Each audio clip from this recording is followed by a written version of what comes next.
Hello everyone, welcome back to my channel. तो आज की इस वीडियो में हम अपनी न्यू जर्नी स्टार्ट कर रहे हैं फर्स्ट ईयर की, और हम स्टार्ट कर रहे हैं फर्स्ट ईयर बायोलॉजी से।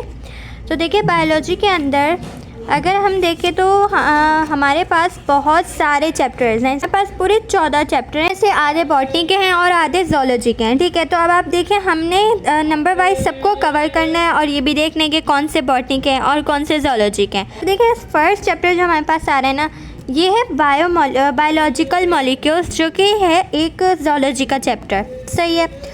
अब ये इसके अंदर हम मेजर कॉन्सेप्ट्स जो कवर करेंगे ना, वो है introduction of biological molecule, importance of water molecule, carbohydrate, protein, lipids, nucleic acid and conjugated molecules. Biological molecules के अंदर ये तमाम चीज़ें आ जाती हैं। ठीक है, तो फर्स्ट चैप्टर है, हम इसको इंट्रोडक्शन से स्टार्ट करते हैं। आप ये ज़रूर सोच रहे होंगे कि बायोलॉजिकल मॉलिक्यूल्स चैप्टर का नाम है, लेकिन उसके अंदर बायोकेमिस्ट्री की डेफिनेशन क्यों दी हुई है। देखिए, बायोलॉजिकल मॉलिक्यूल्स जो है ना, वो मिलकर बनते हैं केमिकल कंपोजिशन से। अब उनके अंदर बहुत सारी केमिकल कंपोजिशंस होती हैं, और अगर सेल थ्योरी के सेकंड पोस्टुलेट के मुताबिक देखा जाए तो सेल जो है वो केमिकल कंपोजिशन से बना है। इसके मुताबिक तमाम बायोलॉजिकल मॉलिक्यूल्स एंड सेल जो है इंसान का बेसिक यूनिट है जो लाइफ का, वो भी केमिकल कंपोजिशन से बना है। और केमिकल की जब बात आ जाती है ना, तो वो केमिस्ट्री के अंदर हम इन चीज़ों को पढ़ते हैं। तो तमाम तरह की जो केमिकल चीज़ें हैं और वो लाइफ से रिलेटेड है ना, तो वो सब पढ़ी जाती हैं बायोकेमिस्ट्री के अंदर। और यहाँ पर इन्होंने इंट्रोडक्शन दी हुई है बायोकेमिस्ट्री की इसी वजह से।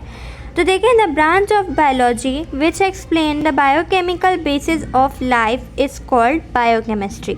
बायोलॉजी की वो ब्रांच जो कि हमें बायोकेमिकल बेसिस बताती है ना लाइफ का, वो होती है बायोकेमिस्ट्री। बायोकेमिकल बेसिस से मुराद ये है कि वो तमाम चीज़ें जो हमारे जिस्म के अंदर हो रही हैं, लेकिन वो केमिकल ही हो रही हैं। ठीक है, लाइफ, बायो मीन्स लाइफ, और केमिकल केमिस्ट्री केमिकल चीज़ें। ठीक है, अब हमारी बॉडी के अंदर जितने भी केमिकल प्रोसेसेस और डिफरेंट तरह के फंक्शन जो केमिकल बिहेव और रिएक्ट कर रहे हैं ना, उन तमाम चीज़ों को हमने एक तरफ कर दिया है, एक फील्ड में डाल दिया है, ताकि हमें पढ़ने में आसानी हो। ठीक है, तो वो हम पढ़ेंगे बायोकेमिस्ट्री के अंदर। अब बायोकेमिस्ट्री की डेफिनेशन हमने पढ़ ली कि बायोलॉजी की ये वो ब्रांच होती है जो एक्सप्लेन करती है ज़िंदगी के बायोकेमिकल बेसिस को। ठीक है, अब it is the one of the most important branch of biology due to some reasons given below. अब देखिए, ये इम्पॉर्टेंट क्यों है। ठीक है, बायोलॉजी की ये ब्रांच इसलिए इम्पॉर्टेंट है इन तमाम रीजंस की वजह से। वो रीजंस नीचे दिए हुए हैं। फर्स्ट रीज़न ये है कि देखिए, बायोकेमिस्ट्री जो है ना, हमें तमाम चीज़ों के बारे में बताती है और हमें इंफॉर्मेशन देती है जानदार के अंदर जितने भी प्रोसेसेस हो रहे हैं ना, उन तमाम प्रोसेस के बारे में बताती है।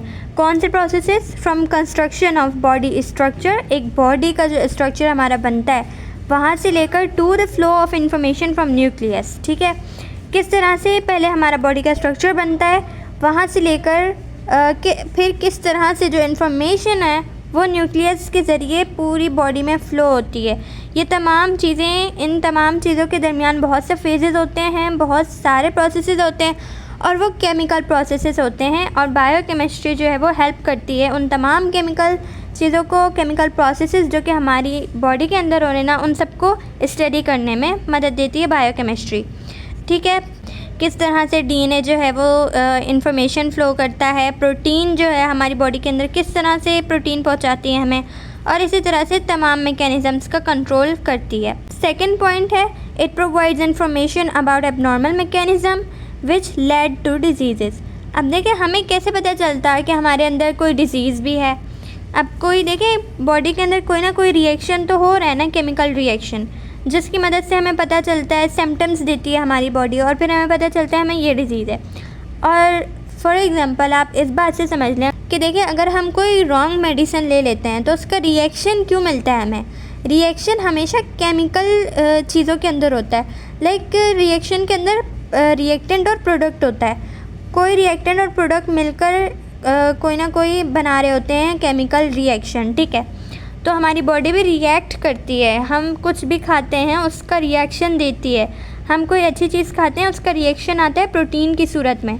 तो ये प्रोटीन सिंथेसिस, डीएनए का कंट्रोल होना और एबनॉर्मेलिटीज़ का पता चलना, ये तमाम चीज़ें किस चीज़ की मदद से हो रही हैं? बायोकेमिस्ट्री की मदद से हो रही हैं। ठीक है, और अल्टीमेटली उस चीज़ का हल भी पता चल जाता है। ऑब्वियसली डिसीज़ की कॉज पता चलती है, उसके साथ साथ केमिकल रिएक्शंस की मदद से जो दवाइयाँ बनती हैं वो भी हेल्पफुल होती हैं उस चीज़ को क्योर करने के लिए, ठीक है।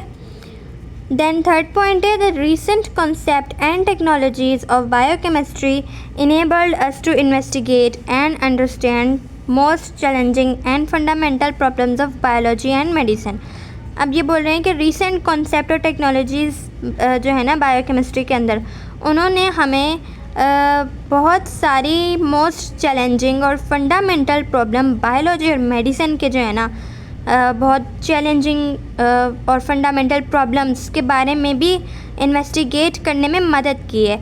हमें इनेबल किया है कि हम उन चीज़ों को भी इन्वेस्टिगेट करें, उनको पढ़ें और डिफरेंट तरह के कॉम्प्लेक्स प्रॉब्लम्स को भी सॉल्व कर सकें।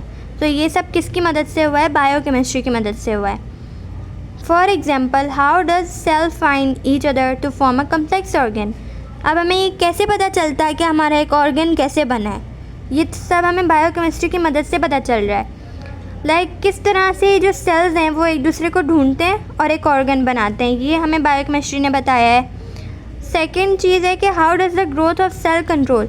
कोई भी सेल जब ओवर ग्रो कर रहा है तो उसकी ग्रोथ को कैसे कंट्रोल किया जाए, ये भी हमें बायोकेमिस्ट्री ने बताया है। इससे पहले ये तमाम चीज़ें हमें मालूम नहीं थी। उसके अलावा कैंसर की क्या वजूहात हैं ये भी हमें पता चला, और हमारी जो मेमोरी है उसका क्या मैकेनिज़्म है, वो किस तरह काम करती है, ये भी हमें पता चला। तो बायोकेमिस्ट्री ही सिर्फ वो ब्रांच है साइंस की जो कि इन तमाम क्वेश्चंस के आंसर प्रॉपरली दे सकती है, ठीक है। ये था इंट्रोडक्शन बायोकेमिस्ट्री का। अब आगे ये बोल रहे हैं कि as we know that organisms are made up to tissues and cell, well cells are made up of molecules are chemically bonded atom. देखिए ये मेन बात है कि हम जानते हैं कि तमाम जानदार अगर टिश्यू और सेल से बने हैं ना, तो सेल्स जो हैं वो तो हमें पता है मॉलिक्यूल्स से बने हुए होते हैं, और मॉलिक्यूल्स केमिकली बॉन्डेड एटम्स होते हैं। अब देखिए एटम मिलकर एक मॉलिक्यूल बनाते हैं ना, तो सेल किस चीज़ से बनता है? सेल मॉलिक्यूल से बनता है, और वो सेल हमारी ज़िंदगी का बेसिक यूनिट है। और फिर सेल्स मिलकर टिश्यूज़ बनाते हैं, दैन इस तरह पूरा एक ऑर्गेनिज़म फॉर्म हो जाता है।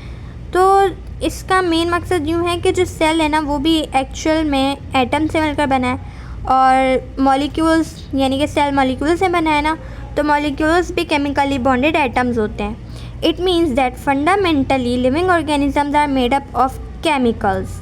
ऑब्वियसली अगर एटम के जो मॉलिक्यूल्स हैं ना, एटम जो है वो अगर केमिकली बॉन्ड होते हैं, केमिकली बॉन्ड होकर एक मॉलिक्यूल बनाते हैं जिसकी मदद से फिर सेल बनता है, तो दैट मीन्स वो ये बोलना चाह रहे हैं कि फंडामेंटली तमाम जानदार और ऑर्गेनिज़म जो है ना वो केमिकल से बने हुए होते हैं, जो कि second postulate of cell theory explain कर देता है कि structure and function of cell are dependent upon their chemical composition.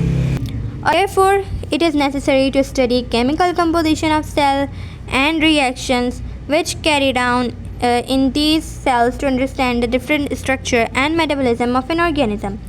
इसीलिए हमारे लिए ज़रूरी है सेल की केमिकल कंपोजिशन को स्टडी करना और उन रिएक्शंस को स्टडी करना जो कि सेल के अंदर होते हैं, ताकि हमें फिर पता चल सके कि एक ऑर्गेनिज़म का मेटाबॉलिज्म किस तरह काम करता है, उसका स्ट्रक्चर क्या होता है, किस तरह काम करता है, ठीक है।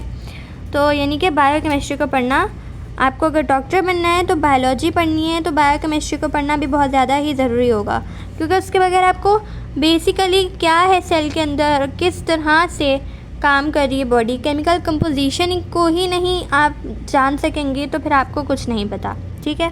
तो देखिए स्टार्टिंग है आपके फर्स्ट ईयर की, एंड ऑब्वियसली आज का गोल था हमारा इस चैप्टर के इंट्रो को समझना, एक्चुअल में बायोलॉजी का मॉलिक्यूल्स होते क्या हैं, ठीक है। तो उम्मीद करती हूँ आपको समझ आया होगा, और अगर आपको कोई भी क्वेश्चन हो आप कमेंट्स करके पूछ सकते हैं।